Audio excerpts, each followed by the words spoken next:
नमस्कार, मैं हूं अनुपम कुमार और आप देख रहे हैं मिरर मीडिया का खास कार्यक्रम खबर अब तक। बात करेंगे तमाम बड़ी खबरों की, लेकिन उससे पहले एक नजर डालते हैं आज की सुर्खियों पर। ग्रामीण विकास मंत्री दीपिका सिंह पांडे ने रामगढ़ प्रखंड सह अंचल कार्यालय का किया उद्घाटन।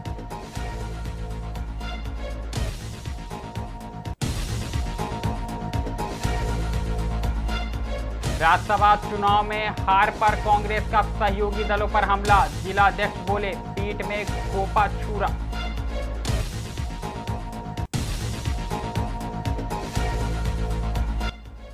रांची में अतिक्रमण हटाओ अभियान पर बवाल, दुकानदारों ने लगाए वसूली और पक्षपात के आरोप।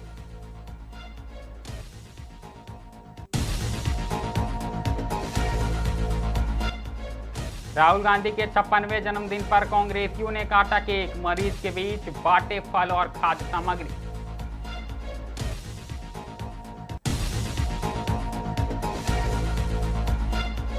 निरसा में गोपालगंज बेना गोड़िया सड़क 50 फीट धंसी, 30 गांवों का टूटा संपर्क।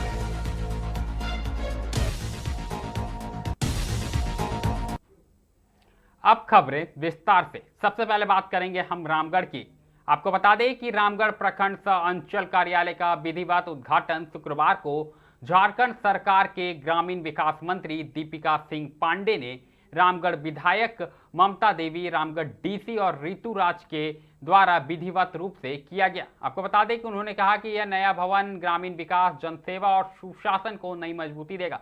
इस नागरिकों को सरकारी योजना एवं सेवाओं का लाभ अधिक सरल, पारदर्शी और समयबद्ध तरीके से मिलेगा। इस अवसर पर प्रशस्ति पत्र एवं परिसंपत्तियों का भी वितरण किया गया। कुल मिलाकर बात करें तो कहीं ना कहीं रामगढ़ में नए अंचल कार्यालय का उद्घाटन से कहीं ना कहीं लोगों को अब राहत मिलेगी और शायद उनके काम को आसानी मिल सकती है। कांग्रेस एज अ पार्टी, मैं कहूँगी नहीं कि हम लोग हारे, हम सभी विधायकों ने मिलकर के अपने प्रत्याशी के लिए वोट किया। गठबंधन में जेएमएम का भी सहयोग रहा, लेकिन यह भी सच है कि हमें 6 वोट जो मिलने की उम्मीद थी, जो हमारी जीत को सुनिश्चित करता, वो वोट हमें नहीं मिला है। तो अब तो सबके सामने बहुत ऑब्वियस है कि किन लोगों ने वोट नहीं दिया है। पार्टी में हमारे जो शीर्ष नेतृत्व के लोग थे वो पूरे चुनाव की प्रक्रिया में यहाँ पर थे। आज सब लोग दिल्ली पहुंचे हैं। पार्टी में हाईकमान को भी इससे अवगत कराया जाएगा और आगे फिर हम लोग उसी प्रकार से। मैम, गठबंधन दल के किन लोगों ने दगा दिया? आपने हमारे प्रभारी महोदय को सुना होगा कि आरजेडी और माले के हमें वोट ना देने की आशंका उन्होंने जताई। मैम, आपके मंत्री हैं संजय प्रसाद यादव, उनका कहना है कि आपके जो प्रभारी के राजू, उन्होंने ही बीजेपी के साथ मिलकर देखिए, जो भी के राजू जी को जानते होंगे, मैं बताना चाहूंगी उनके बारे में कि उनका प्रशासनिक बैकग्राउंड रहा है। और आज जो ये JSLPS जैसी योजनाएं, चाहे मनरेगा में की योजना हो या भूमि अधिग्रहण के कानून को जमीन पर उतारने की बात हो, इन सभी कामों में उन्होंने बहुत बड़ा योगदान दिया है। वो नेशनल एडवाइजरी काउंसिल के सदस्य भी रहे हैं और उन पर आज तक एक भी इस प्रकार का कोई दाग नहीं लगा। हमें अपने लीडर के इंटीग्रिटी पे, ऑनेस्टी पर पूरा भरोसा है और उन्होंने हमेशा ही प्रशासनिक पदाधिकारी रहे तब भी जनता के बारे में काम किया है। और आज यहाँ झारखंड में भी आकर जो एक कांग्रेसी का मनोबल उनके अपने नेतृत्व से, अपनी ईमानदारी से जो उन्होंने किया है, वो पहले इस प्रकार से नहीं हो रहा था। अब बात करेंगे राज्यसभा चुनाव के बीच झारखंड में सियासी बढ़ती सरगर्मी को लेकर। आपको बता दें कि झारखंड में राज्यसभा चुनाव के नतीजों के बाद राजनीतिक बयानबाजी अपने चरम पर है। धनबाद कांग्रेस जिला अध्यक्ष संतोष सिंह ने राज्यसभा चुनाव में कांग्रेस प्रत्याशी की हार पर सहयोगी दलों पर गंभीर सवाल खड़े कर दिए। उन्होंने कहा कि कांग्रेस और झामुमो के विधायकों ने गठबंधन धर्म निभाते हुए कांग्रेस उम्मीदवार का समर्थन किया, लेकिन माले के 2 और राजद के 4 विधायकों ने इंडिया गठबंधन का साथ नहीं दिया और निर्दलीय उम्मीदवार पनिमल नाथवानी के पक्ष में मतदान कर गठबंधन धर्म को तोड़ने का काम किया। साफ तौर पर संतोष सिंह ने कहा कि सहयोगी दलों से ऐसी उम्मीद नहीं थी। उन्होंने आरोप लगाया कि गठबंधन के कुछ विधायकों ने पीठ में छुरा घोंपने का काम किया, जिससे कांग्रेस कार्यकर्ता और नेतृत्व में कहीं न कहीं नाराजगी है। उन्होंने झामुमो सुप्रीयो एवं मुख्यमंत्री हेमंत सोरेन का आभार व्यक्त करते हुए कहा कि झामुमो ने पूरी मजबूती के साथ कांग्रेस का समर्थन किया। संतोष सिंह ने सवाल उठाते हुए कहा कि यदि कांग्रेस और झामुमो के सभी वोट कांग्रेस प्रत्याशी को मिले तो फिर वोट आखिर कहां गए। आप भी सुने क्या कुछ कहा उन्होंने। पार्टी हाईकमान ने दिया, हम पार्टी हाईकमान के इस वक्तव्य से पूरी तरह से सहमत है कि हमारे प्रभारी और हमारे प्रदेश सदस्य जी ने जो संदेश दिया है निश्चित रूप से वो सही संदेश है। हम लोग बहुत आहत हैं अपने सहयोगी दलों से कि हम लोग को उम्मीद नहीं था कि पीठ पर खंजर भोंकने का काम सहयोगी दल करेंगे। हम झारखंड मुक्ति मोर्चा के सुप्रीमो हेमंत सोरेन जी को के प्रति आभार व्यक्त करते हैं कि पूरी ताकत के साथ जेएमएम ने कांग्रेस पार्टी का साथ दिया। लेकिन उन लोग तो कह रहे हैं कि आरोप जो है सरासर जो है गलत है, छोटा भाई को आप लोग जबरदस्ती आरोपी बना रहे हैं। हमारा वोट गया कहाँ? हमारे 16 के 16 विधायकों ने हमारे चीफ को वोट दिखला कर दिया। हमारे 16 कांग्रेस के 16 विधायकों ने हमारे प्रभारी जी को वोट दिलाने का पहले रुक एक बार फिर धनबाद का ही करेंगे। आपको बता दें कि धनबाद के निरसा से एक बड़ी और चौंकाने वाली तस्वीर और खबर सामने आई है। आपको बता दें कि जहां रात के अंधेरे में अचानक जमीन फट गई और करीब 100 मीटर लंबी सड़क देखते ही देखते धंस गई। मामला ईसीएल मुगमा क्षेत्र के चापरपुर ओसीपी के पास का है, जहां गुरुवार रात करीब 11 बजे तेज धमाके जैसे आवाज सुनाई दी और कुछ ही देर में सड़क 10 से 12 फीट नीचे बैठ गई। इस घटना के बाद इलाके में कई गांवों का मुख्य सड़क मार्ग का संपर्क जो है वो टूट गया है और लोगों में दहशत का माहौल देखने को मिल रहा। साफ तौर पर ग्रामीणों का कहना है कि यह कोई पहली घटना नहीं, इससे पहले भी इस इलाके में भूधसान हुआ है, लेकिन स्थायी समाधान नहीं निकाला गया। स्थानीय लोगों ने ओसीपी में हो रही भारी ब्लास्टिंग और कथित अवैध उत्खनन को हादसे की वजह बताया है। आप भी सुने क्या कुछ कहना है वहां के लोगों का। एक जोराड़ी से लेकर मेन रोड तक जाने वाला रास्ता जो है और यहाँ के आसपास के जो लोगों को जाने आने का जो रास्ता है वो धंस गया बुरी तरह और इससे मैनेजमेंट का पूरा लापरवाही है। बिना सूचना दिए हुए और बिना वैकल्पिक रास्ता किए हुए ये ब्लास्टिंग किया। ब्लास्टिंग करने के बाद रास्ता क्षतिग्रस्त हुआ है और इसके लिए जनप्रतिनिधि जितना है हम लोग भी चाहेंगे कि पहला रास्ता बने तब फिर माइंस का ऑपरेशन जो हो रहा वो चालू रहेगा। स्थानीय लोग का कहना है कि यहाँ अवैध उत्खनन काफ़ी अवैध उत्खनन तो हो ही रहा, इसमें दो बात थोड़ी है।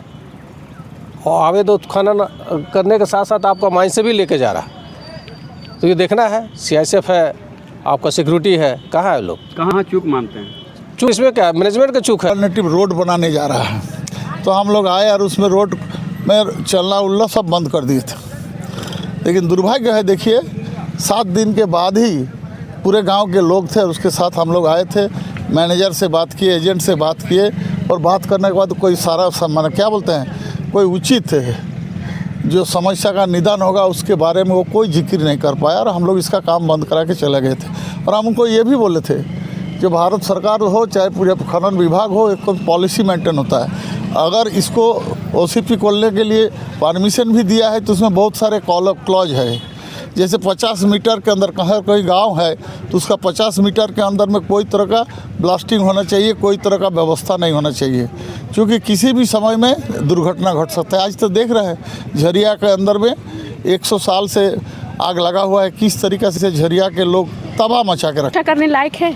हम आप ही लोग से पूछना चाहते हैं, क्या इसको हम समीक्षा कर सकते हैं? नहीं कर सकते हैं। इसका जिम्मेवार कौन है, ये जिम्मेवार कौन है ये हम जानना चाहते हैं। मीडिया के माध्यम से इसका जिम्मेवार है कौन? यहाँ के प्रशासन, जिला प्रशासन, यहाँ पे के प्रतिनिधि मंडल या यहाँ के जो छोटे मोटे नेता लोग हैं उन लोग, या यहाँ का मैनेजमेंट, इसका जिम्मेवार कौन है? आज ये रास्ता हम लोग का बच्चे लोग का स्कूल जाने आने का था, हम लोग का कमाने का जरिया था, नवोदय स्कूल यही, ये बोल रहे हैं 3-4 गाँव, ये 3-4 गाँव का रोड नहीं था।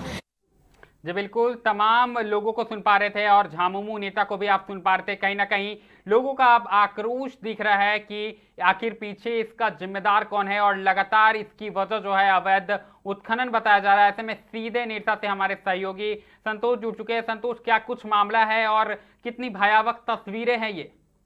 जी अनुपम, बता दूं कि ये घटना जो है ये निरसा थाना क्षेत्र में है, जो कि ईसीएल मुगमा क्षेत्र का ये चापापुर ओपन माइंस है। और यहाँ ये घटना बीती रात को जो 11 बजे घटी है और जिससे करीब 100 फीट की दूरी में जो ये सड़क मुख्य मार्ग जो है वो धंस गई है और लगभग करीब 10 फीट तक ये धंस गई है, और जिसके कारण जो है लगभग दर्जनों गांव कह सकते हैं कि जिसका सीधा संपर्क टूट गया है।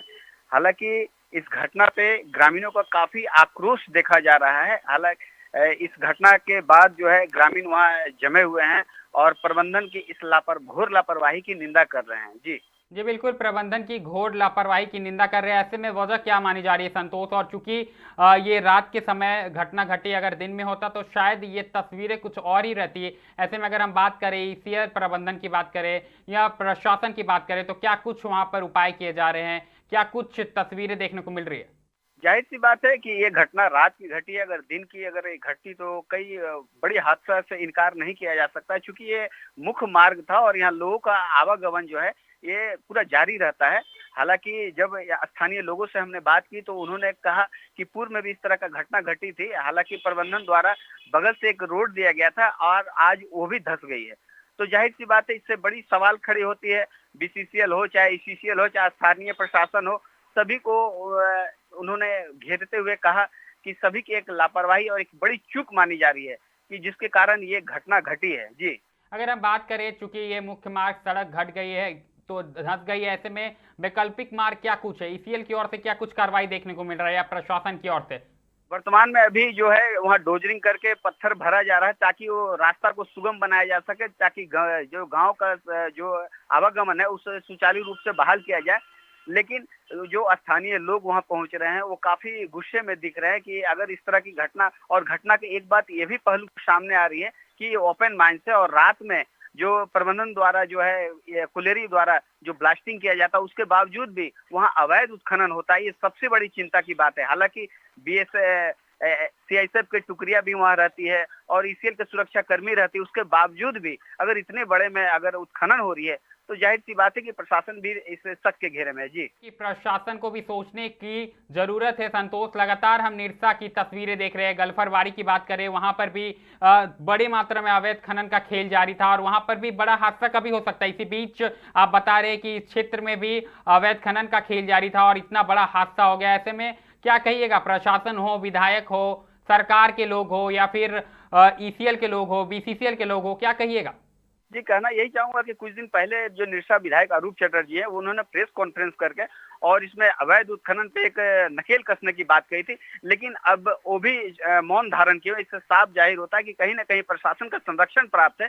तो इतने बड़े में ये पूरे निरसा विधानसभा चाहे कोई भी थाना क्षेत्र ले लिए, निरसा बोलिए, पंचायत, मैथन, गल्फरवाड़ी, अमूमन सभी क्षेत्रों में इस तरह का अवैध उत्खनन जारी है। और ये भी बता दूं कि इससे भी बड़ी घटना होने से इनकार नहीं किया जा सकता जितने बड़े पैमाने में क्षेत्र में उत्खनन हो रही है। जी बिल्कुल, जानकारी के लिए बहुत बहुत धन्यवाद संतोष। तो आप तौर पर आप हमारे सहयोगी को सुन पा रहे थे। लगातार निरसा क्षेत्र में अवैध खनन का खेल जारी है और लोगों का विरोध भी देखने को मिल रहा है। इसी बीच बड़ा हादसा हुआ है। आपको बता दें कि सड़क धंस गई है, मुख्य सड़क धंस गई है और गनीमत रही कि इसमें कोई जान माल का खतरा नहीं हुआ है, लेकिन कहीं ना कहीं मुख्य मार्ग धंसने से कई गांवों का संपर्क टूट चुका है। ऐसे में लोग अब ईसीसीएल, बीसीसीएल, जिला प्रशासन या जनप्रतिनिधि पर बड़े सवाल करते हुए अपनी सुरक्षा की मांग कर रहे हैं। ये तो बात रही धनबाद की, लेकिन जो अगली खबर है वो राजधानी रांची से आई है। आपको बता दें कि रांची में नगर निगम ने एक बार फिर अतिक्रमण के खिलाफ अभियान चलाते हुए अरगोड़ा चौक से लेकर डीएवी पब्लिक स्कूल तक सड़क किनारे किए गए कब्जों को हटाने की कार्रवाई की है। अभियान के दौरान निगम के अधिकारियों और कर्मचारियों ने जेसीबी तथा अन्य संसाधनों की मदद से सड़क फुटपाथ पर किए गए अतिक्रमण को हटाया।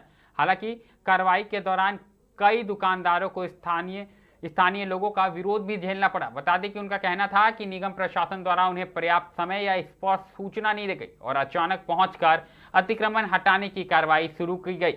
दूसरी ओर बात करें तो निगम प्रशासन की ओर से नोटिस जारी किए जाने का दावा किया जा रहा है, लेकिन इसकी पुष्टि जांच के बाद ही हो सकेगी। अभियान के दौरान एक दुकानदार ने गंभीर आरोप लगाते हुए कहा कि उससे कथित तौर पर 10,000 रुपए की मांग की गई थी। दुकानदार का दावा है कि रकम नहीं देने पर उसकी दुकान पर बुलडोजर चला गया।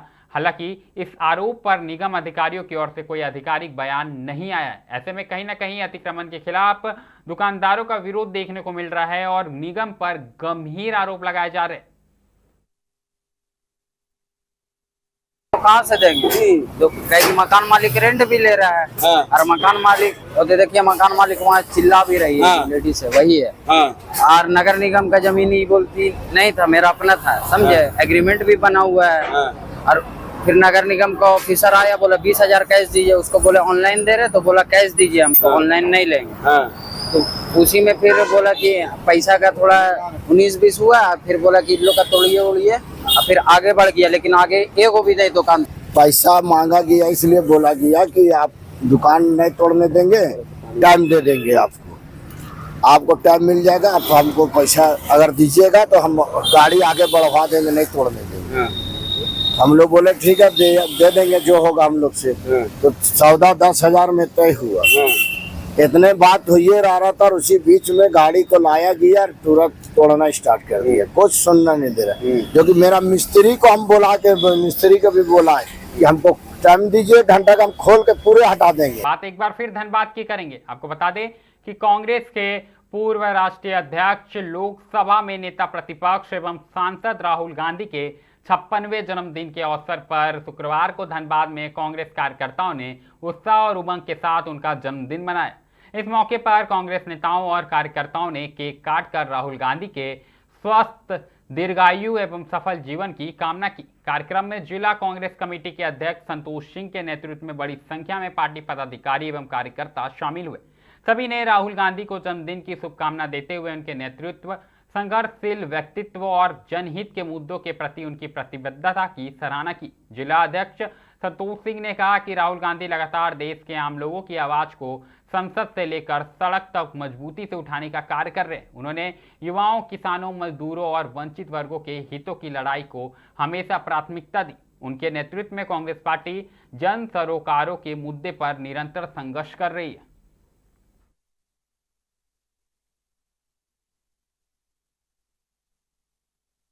देखिए, आज राहुल गांधी जी का जन्मदिन है और राहुल गांधी जी ही एक देश में ऐसा नेता हैं और हम सबके नेता हैं जो भारतीय जनता पार्टी के कुकर्मों के खिलाफ लगातार संघर्ष कर रहे हैं। भारतीय जनता पार्टी को मुंहतोड़ जवाब दे रहे हैं। ऐसे नेता पर हम लोग तमाम देशवासियों को गर्व है। आज धनबाद जिला कांग्रेस कमेटी जिला कांग्रेस मुख्यालय में उनके जन्मदिन के अवसर पर केक काट करके हम लोगों ने खुशी का इजहार किया है और अभी इसके बाद सदर अस्पताल में गरीब मरीजों के बीच में फल वितरण और ये अन्य सामग्री का वितरण हम लोग करेंगे। हम लोगों ने उनका जन्मदिन मनाया। इस अवसर पर उन्हें बहुत बहुत शुभकामनाएं और हार्दिक बधाई देता हूं मैं अपनी ओर से। साथ ही कांग्रेस के सभी पदाधिकारियों कार्यकर्ताओं को भी मैं शुभकामनाएं देता हूं, हार्दिक बधाई देता हूं। राष्ट्रीय कांग्रेस के पूर्व राष्ट्रीय अध्यक्ष श्री राहुल गांधी जी का बर्थडे है जिसको मनाने के लिए हम लोग यहाँ इकट्ठा हुए हैं। वो हमारे नेता हैं, हमारे आइडियल हैं। हमारे देश को उन्होंने बहुत कुछ कंट्रीब्यूशन दिया है। वो वोट जोड़ो यात्रा, न्याय यात्रा, अभी छात्रों की गूंज जैसी जो उन्होंने स्टेप्स लिए हैं जो देश के युवाओं के लिए, देश के लोगों के लिए बहुत ही बड़ा स्टेप्स है। उन्होंने लोगों को जोड़ने का काम किया है। उन लोगों का अभी जो है अभी की राजनीति में उनका बहुत बड़ा कंट्रीब्यूशन है। आज हम लोग उनके बर्थडे को मनाने के लिए यहाँ जमा हुए हैं।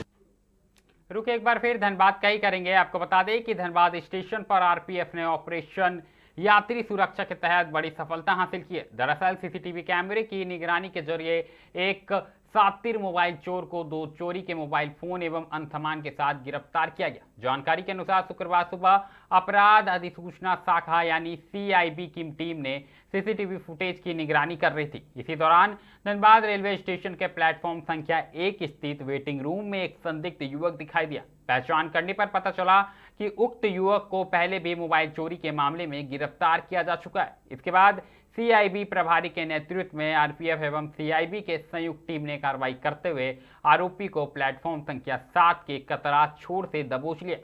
तलाशी के दौरान उसके पास से 2 चोरी के मोबाइल फोन समेत अन्य सामान बरामद किए गए। पूछताछ में आरोपी ने स्वीकार किया कि वह यात्रियों के मोबाइल चोरी करता था और साथ ही स्टेशन परिसर में अन्य सामान चोरी करने की नीयत से घूम रहा था। साफ तौर पर आरोपी की पहचान करण कुमार के रूप में हुई है जो वर्तमान में गोधर केदुआ डी थाना क्षेत्र का निवासी है, जबकि उसका स्थायी पता पश्चिम बंगाल के रानीगंज स्थित पंजाबी मोड़ थाना क्षेत्र का है। आरपीएफ ने उसके पास से मोबाइल फोन, ईयरबड समेत 62,000 की चीजें को बरामद किया है। फिलहाल उससे पूछताछ जारी है और आगे की कार्रवाई भी जारी कर दी गई है।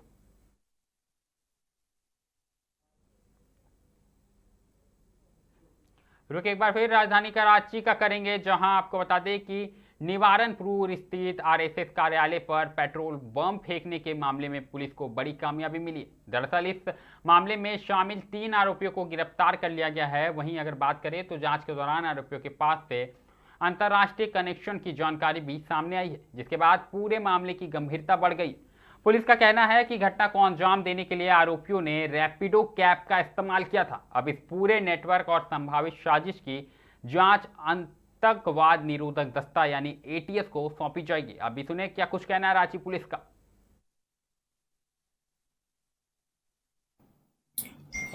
आप लोग जैसा जानते हैं 16/6/2026 की रात्रि में एक घटना घटी थी यहाँ पे, जहाँ पे चुटिया थाना अंतर्गत निवारनपुर में जो आरएसएस का कार्यालय है, वहाँ पे रात में कुछ अज्ञात अपराध कर्मियों के द्वारा पेट्रोल बम फेंका गया था और जिससे हालांकि कोई नुकसान नहीं हुआ था, परंतु घटना की संवेदनशीलता को देखते हुए हम लोग सभी लगातार इसमें लगे हुए थे।